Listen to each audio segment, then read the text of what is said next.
மேட்ரிக்ஸிலிருந்து தப்பித்தல், அதாவது எஸ்கேப்பிங் த மேட்ரிக்ஸ். இந்த வார்த்தையை நீங்க சோஷியல் மீடியால கண்டிப்பா எங்கேயாவது பார்த்திருப்பீங்க.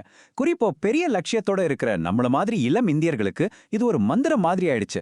9 to 5 வேலையை விடு, சிஸ்டத்தை எதிர்த்து நில்லு, உனக்கு படிச்ச மாதிரி சுதந்திரமா வாழு. கேட்கவே ரொம்ப சூப்பரா இருக்குல்ல.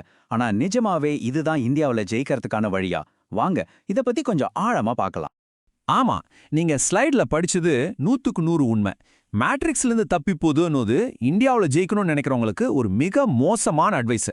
ஏன் அப்படி சொல்றோம்? இந்த முழு பகுப்பாயோட மையப்புள்ளியே இதுதான். நாம ஏன் இந்த சிஸ்டத்துல இருந்து தப்பிக்கணும்னு நினைக்கிறோம், ஆனா அப்படி செய்யறது ஏன் ஒரு பெரிய ஆபத்துன்னு நம்ம ஆழமா பார்க்க போறோம். சரி, முதல்ல இந்த தப்பித்தல் எண்ணம் நமக்குள்ள எங்க இருந்து வருது? இந்திய சூழலுக்கு இது தப்புன்னு தெரிஞ்சாலும் நம்ம மனசு ஏன் இதை நோக்கி ரொம்ப வேகமா ஈர்க்கப்படுதுன்னு நாம புரிஞ்சுக்கலாம் வாங்க. இந்த கதை இருக்குல்ல, இது பெரும்பாலும் மேற்கத்திய நாடுகள்ல இருந்து வந்தது. அங்க இருக்கிற பொருளாதார சூழல்ல ஒரு வேலைங்கிறது வெறும் சம்பளத்துக்கான அடிமைத்தனம் அப்படின்னு ஒரு பிம்பம் உருவாக்கப்படுது. அங்கேயும் இதை எல்லாரும் ஏத்துக்கலனாலும் சோஷியல் மீடியா மூலமா நம்மகிட்ட வந்து சேர்றது என்னவோ, வேலையை விட்டுட்டு சுதந்திரமா வாழு. ஆனா ரொம்ப கவர்ச்சியான ஒரு கதை தான். இது வெறும் லாஜிக் சம்பந்தப்பட்ட விஷயம் இல்ல, இது ஒரு எமோஷன். நம்ம எல்லாருக்குமே தெரியும், தொடர்ச்சியான போட்டி, பரீட்சைகள், வேலை அழுத்தம், இது பத்தாதுன்னு சோஷியல் மீடியால மத்தவங்களோட வாழ்க்கையை பார்த்து நம்மள நாமே ஒப்பிட்டுக்கிறது. இந்த மன உளைச்சல், இந்த பர்ன் அவுட் எல்லாத்தையும் விட்டுட்டு எங்கேயாவது போயிடலாம் அப்படின்னு நினைக்க வைக்குது. இந்த தப்பித்தல் அணு கற்பனைக்கு நம்மள அடிமையாக்குறதே இந்த உணர்வு தான். இப்போ விஷயத்தோட ரொம்ப முக்கியமான ஒரு பகுதிக்கு வருவோம். மேற்கத்திய நாடுகள்ல உருவான இந்த ஐடியா நம்ம இந்திய சூழலுக்கு பொருந்தும்போது எப்படி ஒரு ஆபத்தான பொறியா மாறுதுன்னு நாம இப்போ அலசலாம். இந்த ஸ்லைட கொஞ்சம் நல்லா கவனிங்க. 2 சிஸ்டத்துக்கும் உள்ள அடிப்படை வித்தியாசங்கள் இதுதான். வெஸ்டர்ன் நாடுகள்ல அடிப்படை அரசாங்க பாதுகாப்பு திட்டங்கள், அதாவது சோஷியல் சேஃப்டி நெட்ஸ் இருக்கு. ஒருத்தர் தோத்துட்டா கூட சமூகம் அதை ஓரளவு ஏத்துக்குது. ஆனா இங்க நமக்கு அந்த மாதிரி பெரிய பாதுகாப்பு வலைகள் இல்ல. ஒருத்தர் வேலையை விட்டுட்டு தோத்துட்டா அது அவரோட குடும்பத்தையே கடுமையா பாதிக்கும். ஒரு தோல்வி நம்மள பல வருஷம் பின்னுக்கு தள்ளிடும். இந்த முக்கியமான வித்தியாசம்தான் தப்பித்தல்னு உத்தியை இங்க ரொம்ப ரொம்ப ஆபத்தானதா மாத்துது. 140 கோடி மக்கள். இந்த ஒரு நம்பர் போதும் மொத்த விதிகளையும் மாத்தி எழுதிடும். இவ்ளோ பெரிய மக்கள் தொகையில சின்ன சின்ன வாய்ப்புகளுக்கு கூட போட்டி மிக மிக அதிகமா இருக்கும். நீங்க சிஸ்டத்துல இருந்து வெளியே போனா உங்க இடத்த நிரப்ப 1000 பேர் காத்துக்கிட்டு இருப்பாங்க. இதுதான் நாம புரிஞ்சிக்க வேண்டிய முதல் மற்றும் முக்கியமான யதார்த்தம். சரி, அப்போ இந்த சிஸ்டம் நம்மள சிக்க வைக்கிற ஒரு சிறை இல்லையா? அப்போ இதோட உண்மையான நோக்கம் என்ன? இதை எப்படி வேலை செய்யுதுன்னு சரியா புரிஞ்சுக்கிட்டாதான் நாம இதுக்குள்ளேயே ஜெயிக்க முடியும். இதுதான் நாம நேருக்கு நேரா கேட்க வேண்டிய கேள்வி. இந்த இந்தியன் சிஸ்டம் உண்மையிலேயே நம்மள கட்டுப்படுத்த வடிவமைக்கப்பட்ட ஒரு பொறிதானா, இல்ல இதுக்கு பின்னாடி வேற ஏதாச்சும் ஆழமான காரணம் இருக்கா? இங்கதான் இருக்கு முக்கியமான விஷயம். இந்த சிஸ்டம் ஒரு சிறை இல்ல, அது ஒரு ஃபில்டர், ஒரு வடிகட்டி. யோசிச்சு பாருங்க, லட்சக்கணக்கான பேர் ஒரு வேலைக்கு அப்ளை பண்ணும்போது அவங்கள எப்படி ஷார்ட் லிஸ்ட் பண்ணுவாங்க?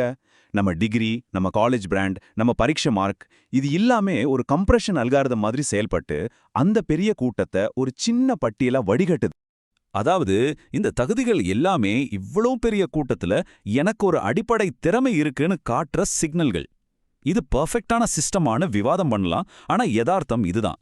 இந்த சிக்னல்கள் இல்லாம ரொம்ப சீக்கிரமா சிஸ்டத்தை விட்டு வெளியே போறது இருட்டுல நம்ம மேல இருக்கிற வெளிச்சத்தை நாமளே அணைக்கிற மாதிரி. யாருக்குமே நம்ம கண்ணுக்கு தெரிய மாட்டோம். சரி, அப்போ இதிலிருந்து வெளியே வர முடியாதா? கண்டிப்பா முடியும். ஆனா அதுக்கு ஒரு புத்திசாலித்தனமான ஒரு திறமையான பாதை இருக்கு. அந்த சரியான பாதை என்னன்னு இப்போ நம்ம தெரிஞ்சுக்கலாம். முதல் பாதைய பாருங்க. இது ஆன்லைன்ல எதையோ பார்த்துட்டு ஆர்வ கோளாறுல சீக்கிரமா வேலைய விட்ட ஒரு இன்ஜினியரோட கதை.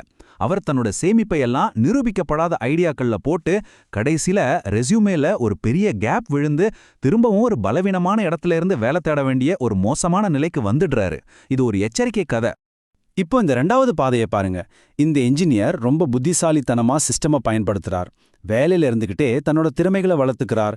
வார இறுதியில சின்ன சின்ன ப்ராஜெக்ட்ஸ் பண்றார். ஒரு நெட்வொர்க் உருவாக்குறார். இப்படி கொஞ்சம் கொஞ்சமா தனக்கான ஒரு செல்வாக்க, அதாவது லெவரேஜை உருவாக்குறார். லெவரேஜ்னா என்ன? பண ரீதியாவோ, திறன் ரீதியாவோ, அல்லது ஒரு நல்ல நெட்வொர்க் மூலியமாவோ மற்றவங்கள சார்ந்திருக்காத ஒரு சக்தியை உருவாக்குறது தான் அது.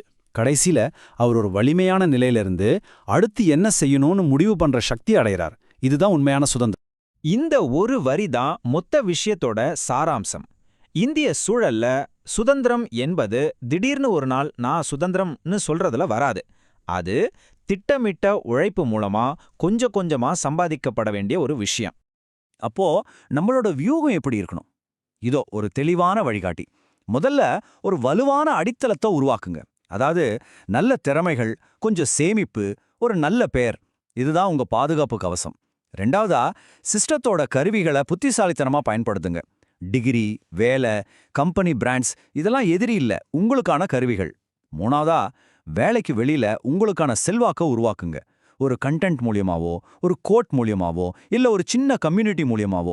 கடைசியா, ரொம்ப ரொம்ப முக்கியமா, உங்களுக்கு உண்மையான சக்தி வர்ற வரைக்கும் மாற்ற முடியாத பெரிய முடிவுகளை தள்ளி போடுங்க. ஆக, நம்மளோட இலக்கு சிஸ்டத்திலிருந்து தப்பிக்கிறது இல்ல, அந்த சிஸ்டத்தையே தாண்டி வளர்றது. ஒரு செடி தொட்டியை உடைச்சிட்டு வெளியே வராது, அது தொட்டியை தாண்டி மேல வளரும். அதே மாதிரி நாம இந்த சிஸ்டத்தோட எல்லைகளை தாண்டி வளரணும். இதுதான் சரியான மனநிலை. அதனால கடைசியா இந்த ஒரு கேள்வியோட நான் முடிக்கிறேன்.